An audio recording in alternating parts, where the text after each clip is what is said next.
Don't. No. You. But I want to.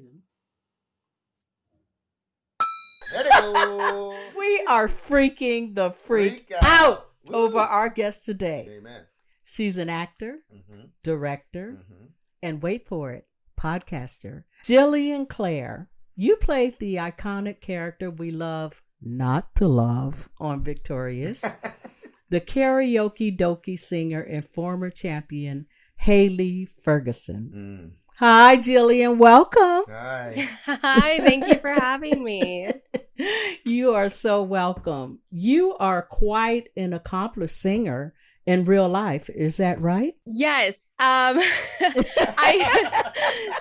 I grew up singing. My start to my career was actually a 13-song one-woman show when I was 6 that I do in the Northwest. And that's actually how I discovered acting and how I fell into everything. So I was a singer most of my childhood, and that carried on over to my teen years. And then eventually I got Victorious, and everyone thought I was a bad singer. And so for a long time, I had a lot of trauma, and I was like, maybe I should just not. But I'm finally getting back into it. So that's nice. I just find it amazing that Victorious is being shown on Netflix, and it went back on Teen Nick. I don't know if you knew that, but it's back. Yeah, it's back on Teen Nick. That's right. It's been over a decade. Did you watch Victorious before you were booked to appear on the show? No, I had a very long history with Victorious. I had originally tested for the role of Jade against Liz. So when I didn't book it, I obviously was, a young teenager who was like, I don't want to watch it then. I don't want anything to do with it. But my friends, I had been friends with Victoria and Avon before Victorious. And so obviously supporting them was important. And then this role came around, and I decided to do it, which was fun. Oh, well, I'm glad you said yes, because I know how that feels. Sometimes when you audition for something, you don't want to even be connected with it when you don't get it. It's you try to move on, and that's part of it. It's not that you're mad at anybody. You're just trying to move on. No, it's just you have that that hurt still a little bit. Yeah, especially when you're a teenager. Like a lot of that is very hard to process correctly and healthily. But, I wasn't the original person for this role. It was cast. And then whoever had it before me was fired. And then the casting directors who I loved had emailed my manager and was like, hey, we're recasting this role and we want Jillian to come read for it. And so my manager essentially convinced me to go in and read for it. And then I got in the car and they called and they were like, they want you to do it. And she was like, I think you should do it. Just I think it'll be fun for you. Just go do it and have a good time with your friends. And I was like, okay, I guess. And then I did. And then I had a great time. I'd already been in the business for 10 years and I'd already gone through I tested for several different pilots before that. So I had already been through that process. And I think it was just that point in my life where I think I was 15 or 16 when we did the test. And I was just kind of like, why isn't it happening? And I got frustrated with myself thinking that it was something within me. Obviously, we all know that that's not it. But at that age, your brain starts going a little haywire. But, everything works out how it's supposed to. And we had a great time doing these 2 episodes. So it ended up being a really fun role. I'm glad they booked you because you played that mean well. Yeah. You did. You look at it, you be like, no way. For whatever reason, in my teens, I just was being always booked as the mean girl. It was my niche growing up. I can relate. I always end up being the crazy one. So because you are crazy. No, it's out. Don't tell secrets. Not acting. It's been a while since you played Hayley. What was your reaction when you got contacted to be on Victoriously Crazy podcast? I was excited. I think, Hayley was something that happened, like I said, quite quick for me. We actually, since they had filmed so much of it already and had to like can it and restart with the character. They had already filmed the rest of the episodes, and so I came in and we filmed all of my stuff in 3 or 4 days. It was very long days, very quick. Oh yeah. And so I didn't get a whole lot of time to really resonate with the character. She was kind of just like my version of what Jade was when I had auditioned for that. Is essentially what I did for Hayley. But it was quite fun, and I think the response of the show has really just stayed over the years. Like, it's mind-blowing. For some reason it really stuck with people, and it's crazy to like still get messages about this role that I did, gosh, 13 years ago. It's wild. It's wild. So it was really cool to hear that, this podcast was happening and that, people were still talking about it. I love that. Crazy. Yeah, we love it too. Speaking of the fans, that's the reason we're here. It's time for fan questions. Okay. All right. The first one is from Scarlett. Can you tell us your audition story and how you booked the role of Hayley? Yeah, and you kind of went over that. I kind of went over that. Oops. Sorry, Scarlett. Yeah, I mean, I guess it was a standard thing when I got called in for it. But I think it was a little interesting because I had already tested in front of the network and producers already knew me and everybody already knew me. So when the audition happened, it kind of felt more like a formality in a sense because I got in my car, and how often does that happen as an actor where you get in your car literally leaving the audition and they call saying you have it? That rarely happens. So it was really cool for that experience. But yeah, I mean, it was a long process with this show, but I think I ended up with the right role for me. Yes, right. Yeah, that's great. Yeah, that's good great. When you know what you have is meant for you. It makes it easier. Yes. So the next question is from Will. Were you excited or nervous to join the cast? I was excited. Like I said earlier, I had already been friends with Victoria and Avon for quite some time. So it really felt already safe for me. There wasn't a whole lot of, nerves built around it because it felt like I was just going to work to see my friends, and everybody else in the cast was super inviting. I became friends with Matt, and we hung out a little bit after, as teenagers do, but everybody was super, super sweet and super welcoming. And Tara, the role of Tara, was played by Jamie Snow, who is one of the casting associates and now is a casting person over at Nickelodeon as well. And she's actually, her and Krisha, the casting director of Victorious, have cast both the films that I've directed. Awesome. Which is awesome. But Jamie was super, super sweet, and she was a little bit older than me at the time. I think she was like in her early 20s when we did it, and she was just very she was great to work with, and she had worked with Dan before and she knew everybody on the set, so it felt kind of easier because I had her at my side. Oh, that always helps. Yeah, that's a common thread that you hear.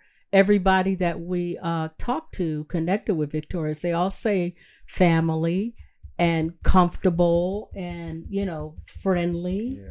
Those words always come up. That's a great thing. It is great. And it was, the whole crew too. Everyone was super nice. I remember I had these awful heels on and I was standing in them for 12, 13-hour days. Yeah, and I had these horrible sores on my feet. And I became very good friends with Robert, the set medic. So thank you, Robert. Shout out to him. Yeah. But yeah, it also happened to be I think it was like the season finale or something. And so Ari had bought the entire cast and crew these incredible, Victorious chocolate bars that were quite literally this big. Oh, wow. So that was really fun. Oh, I didn't eat it. I saved it, and now I don't even know where it is. I wish I did. Yeah, somebody ate that bar, girl. No, I'm just kidding. Somebody probably stole it. Yeah. Probably you, Grandma. I would have if I found it. I know you would have. Number 3 is Aiden. What's your acting experience before the show? There was a whole lot before Victorious. I started, like I said earlier in my career, when I was 6 or 7 up in Washington. And then I convinced my parents to move to LA when I was 8. So I think they were just sick of the rain in Portland. Let's be real. Yeah.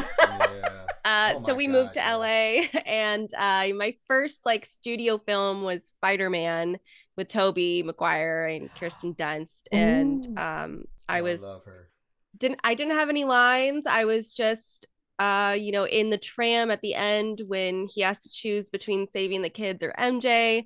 If you watch it closely, there's a very cute little close-up of me crying my little eyes out. But I spent a couple weeks doing that when I was, I think, 8. And then I did a lot of commercials growing up. I had a lot of random little guest spots and small roles on different features, and then I booked Days of Our Lives, and I was on that for I think a year and a half. I played Abby Devereaux, Jack and Jennifer's daughter, during during a very crazy time on the show. There was a serial killer going around, and somebody killed my dad.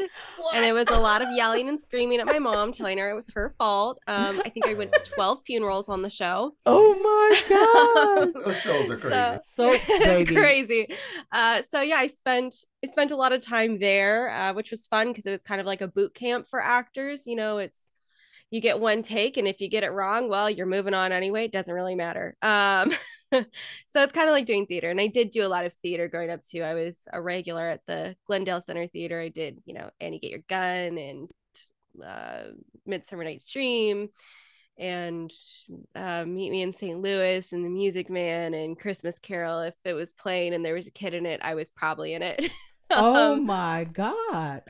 So that was fun. And then I did To Kill a Mockingbird as Scout for 4 or 5 months down in Hollywood. Oh, I love that. So you played Scout? I did. The I played little Scout. Inquisitive, smart. Yeah.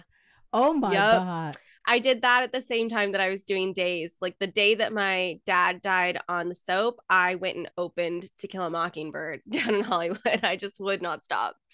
So there was a lot. And then when I was a teenager, I kind of started hitting that phase where it was like 18-year-olds were booking everything that I was going out for. So I kind of hit this lull for the first time in my career when I was 14-ish, and didn't really know what to do about that. Just was auditioning all the time, but everything was kind of going to the older actors because it's easier for production. They don't have to worry about flying out parents. They don't have to worry about school teachers and your set hours and all the things that are important for young performers. So I hit kind of a lull, and then I was testing for things, and I was getting super, super close on things. And then right when I did Victorious, I also did an episode of Castle back to back. And then, after that, I started like producing my own content as well. So I wasn't just like hanging out and not doing anything. I wanted to be able to make sure that I was using my craft. I'm just convinced you came out the womb with a script in your hand. That's right.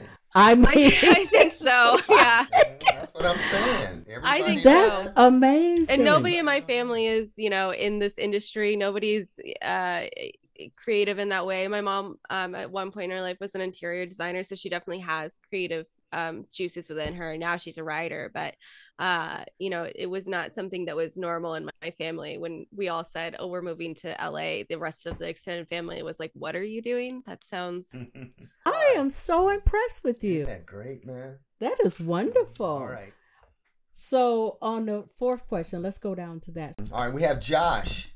Did you hang out or talk to any of the cast, or any memories about the cast members you want to share? Yeah, I mean, like I said, I had been friends with Victoria and Avon before, so we had been in the same circles. They came to my Sweet 16, which was a very like intense and insane party. I wanted to go out. So here's the thing: when you grow up as a child actor, you don't get proms, you don't get any of the fun things that like normal. You don't even get school. No, like I didn't know. I was out of regular school by the time I was 11 or 12. I think by the time I had booked Days, I couldn't like do everything that was required of me in school, so I had to go online. So point being is that none of us had any of those experiences. So I wanted to throw the largest Sweet 16 I possibly could and invite all of my young performer friends and like make it a prom for us all, kind of. Oh, that's yeah. So I had a Masquerade in Paris theme on like a whale watching boat in Long Beach. We had a crepe maker. Everybody was dressed up with their masks. So that was a lot of fun. And they were there, and that was great. And yeah, I think, you know, when you're a young actor, you kind of latch on to other actors because they're the only ones who really get what you're going through and understand your experiences. So, you know, Matt hung out with me and my friends a lot for a time there. And I'm trying to think of other like stories. I remember one time there was a party at Pins. I think it was Pins. I don't know. It was a bowling alley in Hollywood. It was Josh Hutcherson's Sweet 16. And I fully remember like me, Avin, Josh, our friend like Lanshin, and I think a couple of other people. Josh had like rented the top suite at the hotel there. Mm-hmm. And we all like hung out there after the party, and it had been an open bar for the parents. So we were all like taking care of the parents, and we were like, what the heck? This is weird. Yeah. Oh, thank God. Yeah, that's alcohol. Yeah, because parents, Yeah. you didn't want them driving after that. No, right. I think That's I literally like had, I think there was one parent who was like the designated driver for like 4 or 5 of the other parents. And we were like, okay, see you guys later. We're just going to stay here. Bye. Cool. Sometimes the designated driver gets drunk. No, that'd be terrible. I know. They don't know their assignment. You know? Oh, now I like this question from Ashley. The last Now, one. This is about the character. Okay. Why was Hayley so mean? In your mind, what motivated her to be that way? And is she capable of being nice?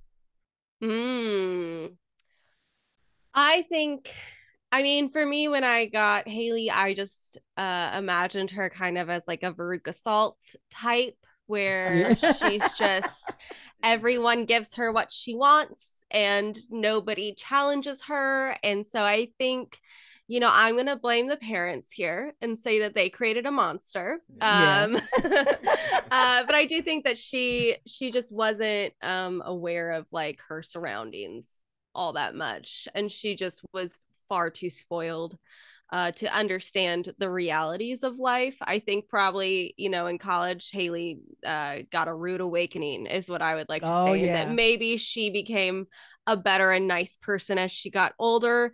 But she definitely was a spoiled little brat that got what she wanted. So again, I'm going to throw the parents under the bus there, and I'm going to blame daddy and say literally met the dad who gave her everything she wanted. Yeah, literally, it's his fault. Sorry, Tom, throwing you under the bus. I will say though, like they were pretty mean back to her. Like, yeah, she might have started a lot of it, but they were also mean. So I feel like, you know, it kind of evened out the meanness.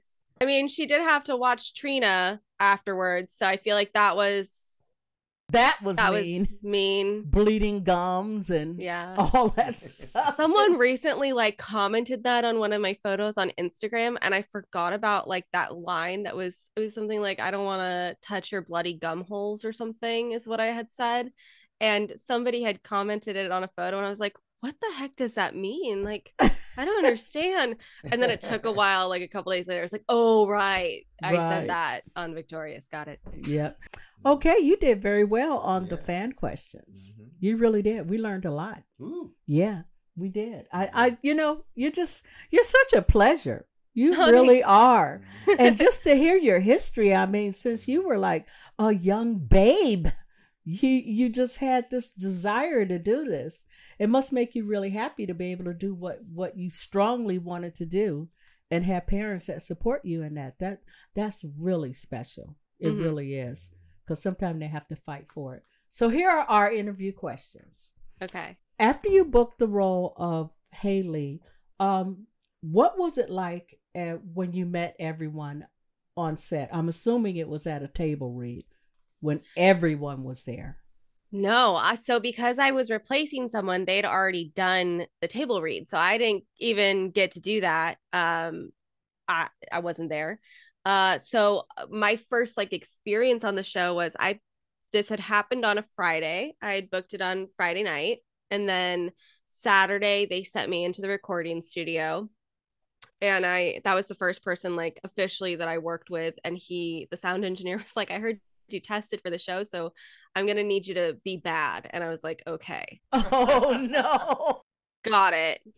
And so that it ended up taking quite a while, because he kind of had to coach me on how to stay like not off tune, or right. It was like changing my pitch a little so that it was not the right pitch, but also like carrying the note, but not doing like vibrato. There were so many things that he had to coach me through to be able to get those two songs into the format that Dan and everybody had wanted. So that was the first experience. That was Saturday. And then on Monday I was on set, and there wasn't a whole lot of time for the, hey, I'm this person. Again, I had already known a few of the people, and I'd known Dan, and I had met Ari and Liz during the testing, so we all were aware of who each other were.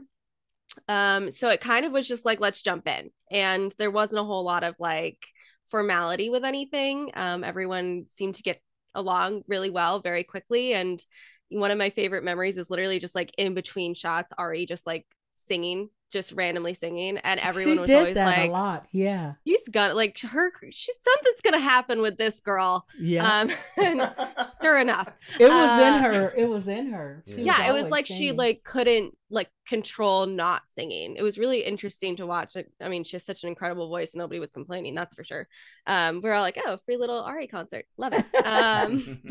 But it all kind of felt very natural and very easy to just kind of blend in. And again, since they had already done these scenes, like they already knew what they were doing with them. And so it was really just me learning what they were doing so that I could then fit into how they had already like conceptualized it. That's an interesting slant to acting, because you came into something that was already set and you just had to nail your part, which was singing off key and singing bad or whatever. That had to be hilarious. It really did. It was funny. I mean, the choreography too, especially in those heels that I was in, I was like, I'm gonna fall on my face, and I hope you all use it. But yeah, it was quite the interesting thing. I do remember too, like, because I had already graduated out of high school. I was still only 17, but I had taken the chess fee so I could get out of school earlier. Me and Jamie would be there just doing our like choreography and our dance rehearsal and all of that stuff, and filming our performances without the other actors there, because they had to be cut because of school and whatnot, and we both could stay, so we would be doing all of the performance stuff without the other people. And I think they ended up just like adding in shots from when they had previously recorded it. Yes, the magic of editing, as I call it. Exactly. Yeah. There were a lot of fun characters in Freak to Freak Out. I mean, the Northridge girls and the MC of Karaoke Dokie. Do you remember anything particular about working with those cast members? Do you know the Northridge girls' names? I know that I stayed friends with one of them on Facebook, I think, and I think she became like a model, and she's really beautiful. I forget her name. I think it's like Nicole. Could be. And you know who would know is Matt, because they actually have appeared at his party. Oh, they have? Event. Yes, they have. 101, yeah. Yeah, they have. Oh, cute. Oh my God, okay. Yeah, I remember them, and I remember the guy by my dad obviously the most, just because he had been, I think he was like the Even Stevens dad or something before that. And so I was already like, oh my God, I love him. Like I was totally starstruck by him. So that was really fun to work with him. And then, yeah, I think the Northridge girls, I remember them sitting in there, but I think they had already filmed their sequences. So I never got to see them do all of their interactions with Matt, although I would have liked to see that live because it was really cute. So you already mentioned that they kind of trained you on how to sing badly. Was that hard to learn? Yeah. Yeah. You never expect as a singer to be told to sing bad, but that's kind of what I signed up for with that role. But it was difficult, and again, like I said in the beginning, like it kind of traumatized me a little bit for a while, because when it came out, it was before Instagram was big, but Twitter was a thing. And so there were a lot of tweets about how awful of a singer I was. And it kind of like totally broke down my self-esteem. People forget acting is acting. Yeah. They forget that. You know, people don't know. They don't know. Yeah, wow. it kind of broke down the self-esteem surrounding singing for a long time. So, I recently did a fiction podcast where I also played somebody with a bad voice, and so I kind of was just like, you know what, maybe this is just my niche. Maybe I can just be the person who always sings badly. Like I can just do that all the time. Yeah, you got to use everything. Exactly. You got to use everything that's right. Given to you. Whatever pays. You want to read a couple questions first? Number 5. Number 5. 2 of the biggest songs in the show's history debuted at Karaoke Dokie. You were there for both. What do you remember about filming Give It Up? Give It Up. Give It Up. I just remember like hearing that track for the first time and thinking, holy crap, this is a banger. It was so cool. And then, you know, they'd already rehearsed all of it. So when I got there, it was such a fluid set and it looked so great. And obviously Ari and Liz killed it. And you know, when you're on set filming, it's lip singing because they've already recorded in the studio. So it's just dancing around to it and putting the music to your mouth essentially. Yeah. But it was great fun watching them, and they obviously brought the house down with that song and provided some serious sass. I loved it. So that kind of ties in with the next one, Percy. Yeah. It says the huge hit Freak the Freak Out was filmed. What was your reaction seeing Victoria perform that song?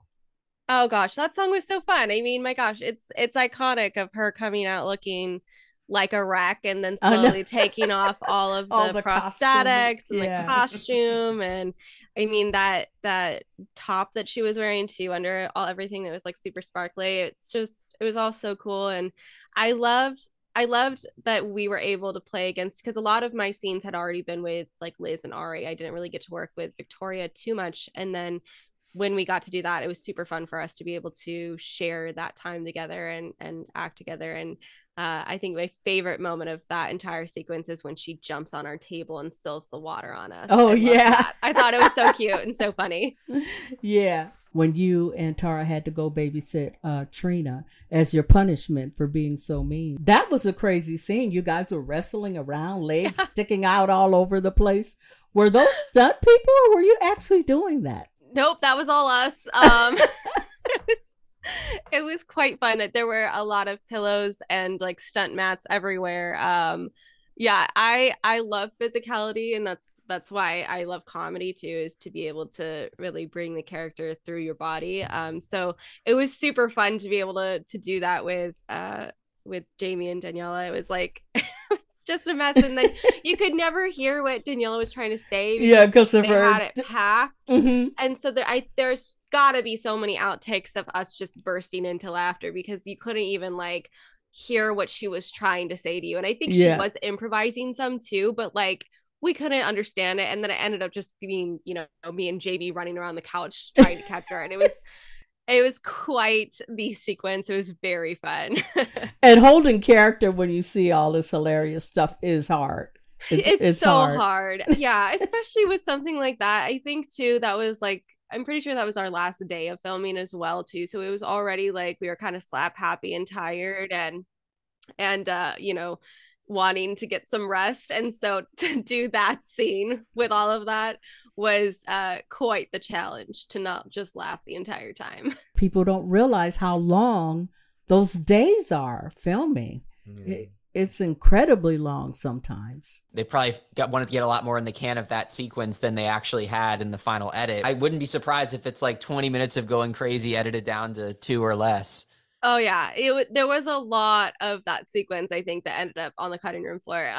But you know, a lot of it too would be just like Dan telling us like, okay, now run this way and then run that way and then go this way and then you go this way. And so it'd just be us like being like little cartoon characters going around the couch trying to catch each other, and like, you know, me and Jamie running into each other, and then like, oh, now we got Daniel, no, we don't got, and then it's just like, it was just like, you know, it was if you've ever been on Pirates of the Caribbean at at Disneyland.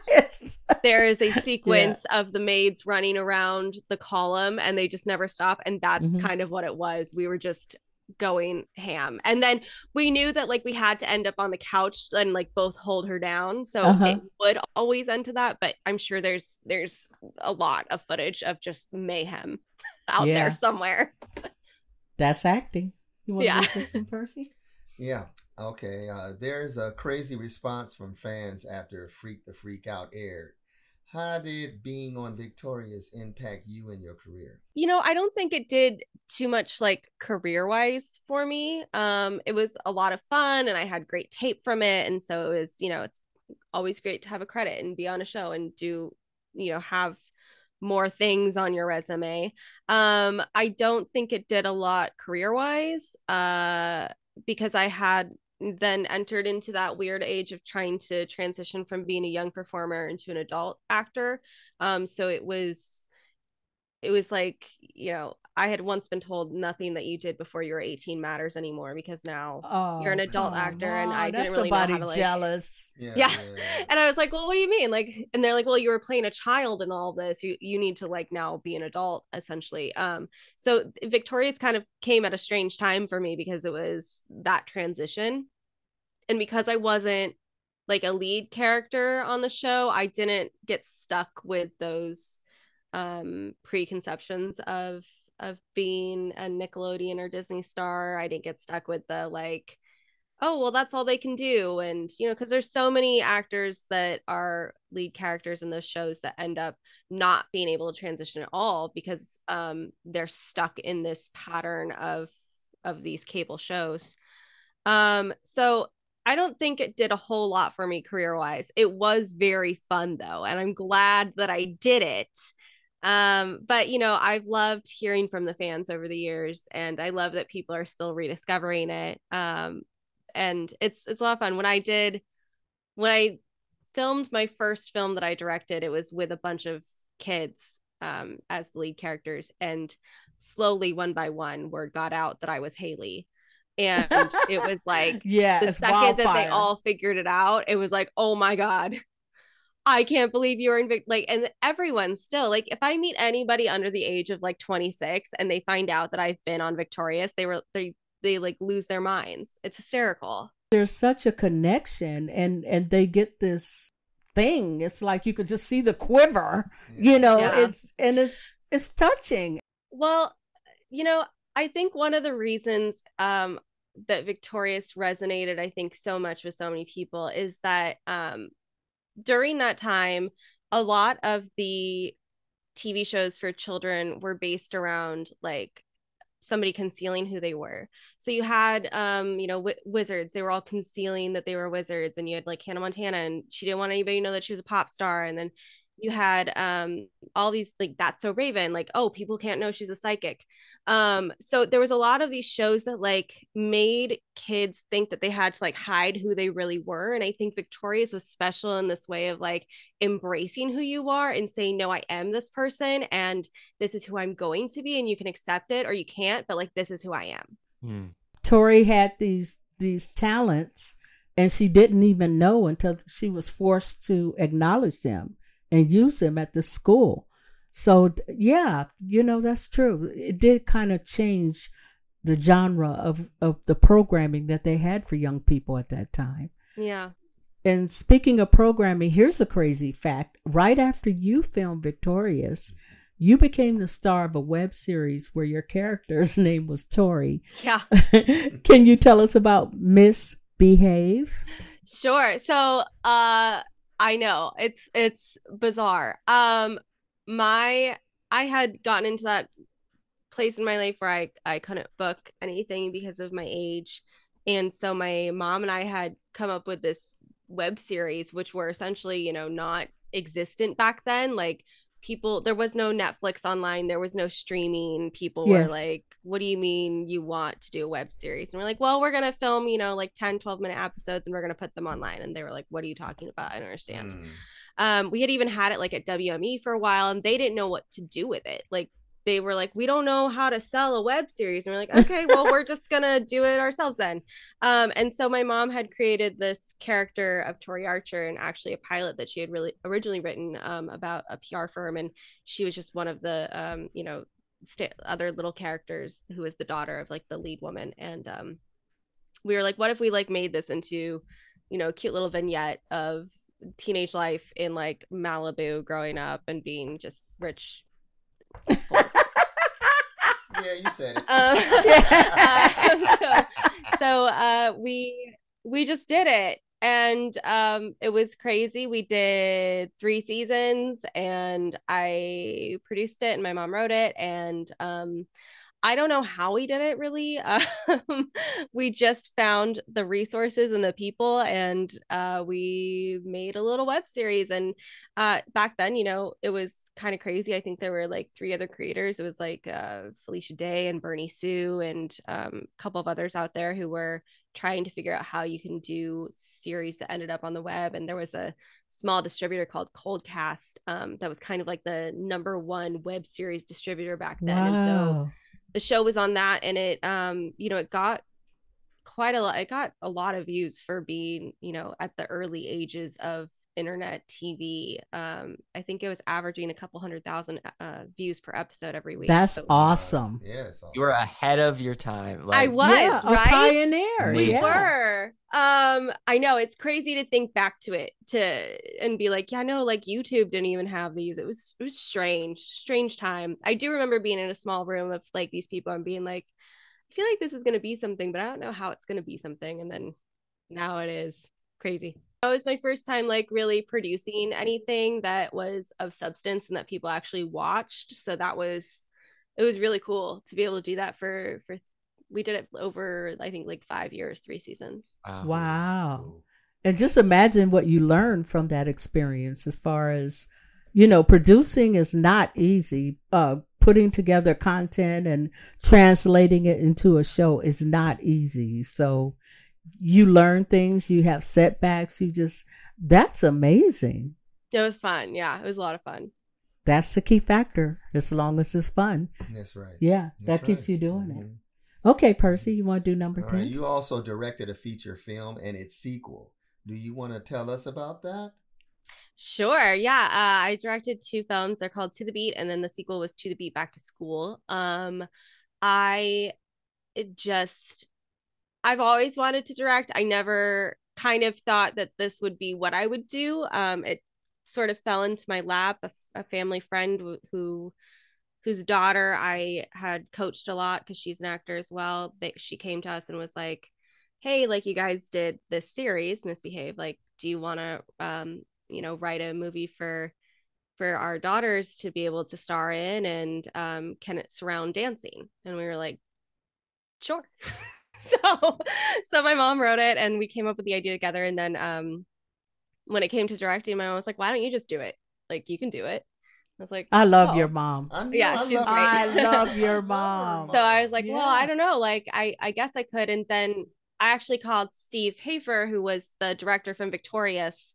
And I said, Steve, can you like sit down with me? Can we have a chat? I want to be able to learn from you because you've directed kids these ages your entire life. Like, I need to know a bit more about, the formalities of doing that. And so he sat down with me and we talked for hours about like best practices. He gave me these great tips on how to work with young performers like under the age of 16 and how you can communicate with them without like calling them out in front of their peers and stuff. So he gave me a lot of awesome tools to be able to use during filming. And then, we did the first one and it was like a huge success, which kind of shocked all of us. It was on the iTunes charts. It was, going global, and then all of a sudden Netflix wanted it for a couple of years, so then it was on Netflix for a couple of years, and we were like, well, maybe we should do another one.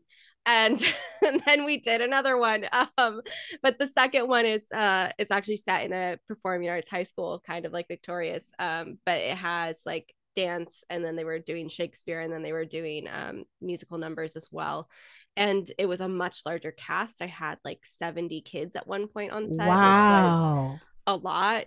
That is a lot. It was like an 80s spring fling, and there was like 70 of them. And that's a mob. Yeah, at one point, me and the DP, Matt, we were like hiding under a table, and we were like, but it was a lot of fun. And, we had really, really great kids, really great talent. A lot of them came from Nickelodeon and Disney, and they already had established careers. And, it was a great learning experience for me. And I love directing. I'm, trying to find my next project now. But directing young performers is interesting, especially coming from the background of being a young performer. I feel like it allowed me to connect with them a lot better than somebody who's never been in that type of situation before. I definitely called in some favors on the first one too. The like competition at the end of it, I ended up calling Allison Stoner and Devin Werkeiser and Dexter Darden. I was like, can you guys be the judges in this? And they're like,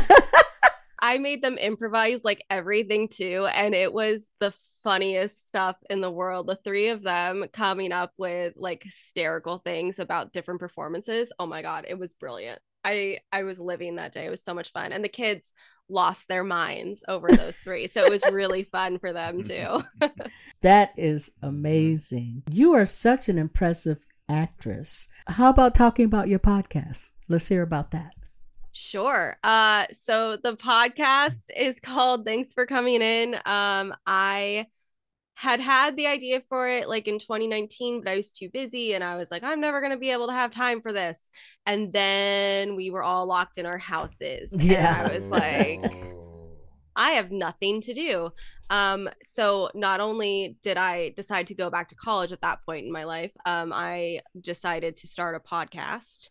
And so the podcast is, I have a different actor on every week, and we talk about like their journey in their industry, their struggles, their triumphs, how they balance everything. But the most important part of the podcast is that I make them share bad audition stories or auditions like the roles that got away, that they should have booked or that they tested for, funny, embarrassing stories, which I personally love. They get very embarrassed and it's very cute, but they share them of their own volition. Dang it. So yes, their own fault.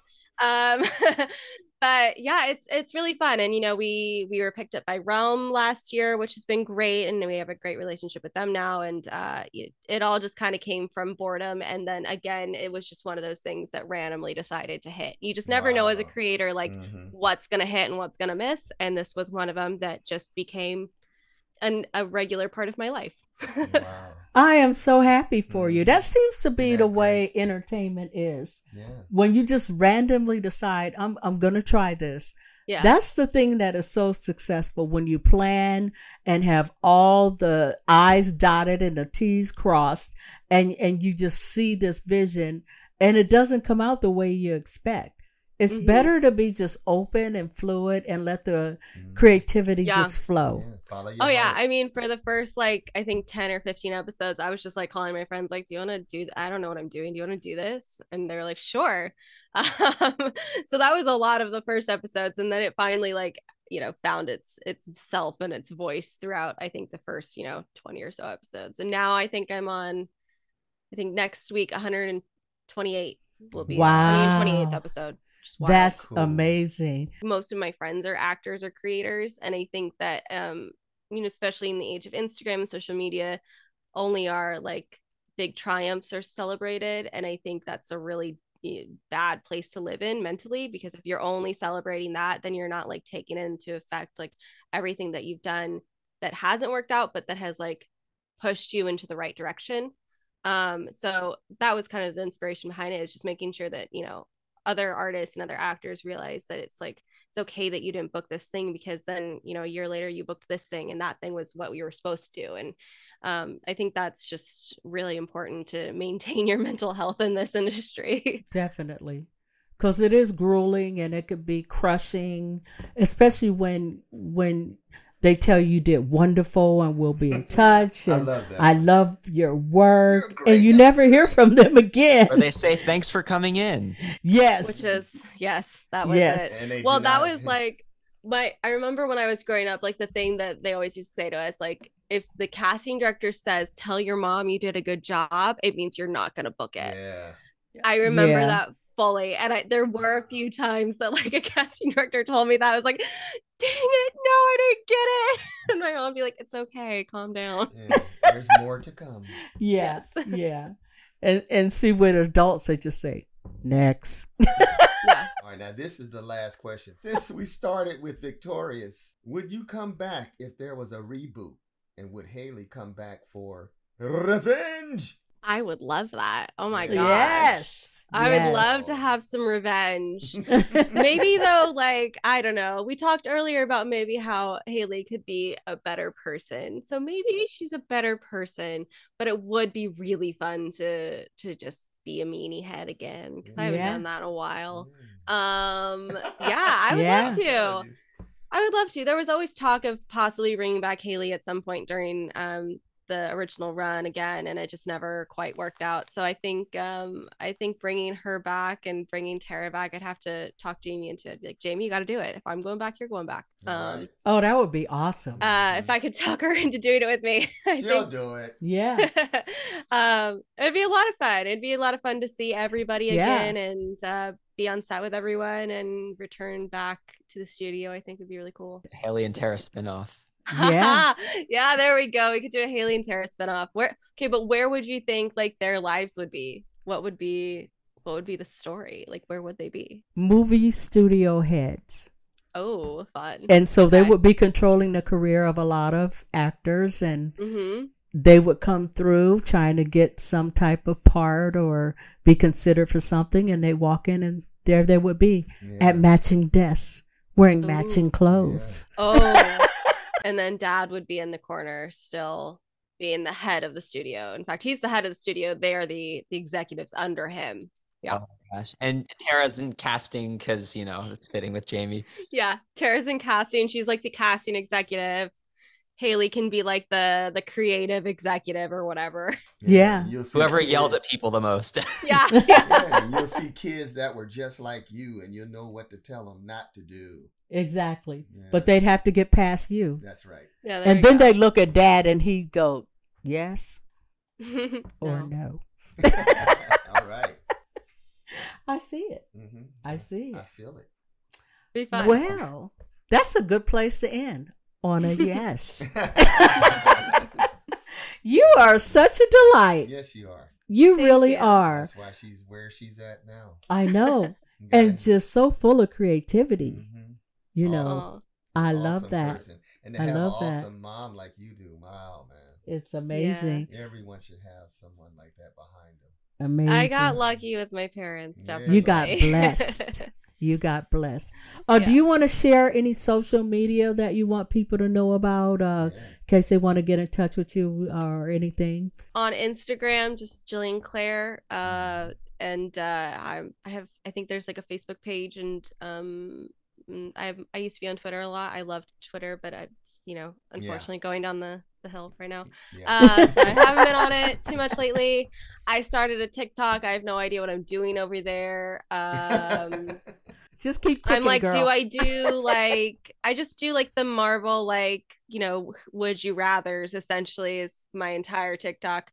But yeah, you could follow the podcast TikTok. That seems to be better than mine. And the podcast is just thanks for coming in podcast everywhere as well.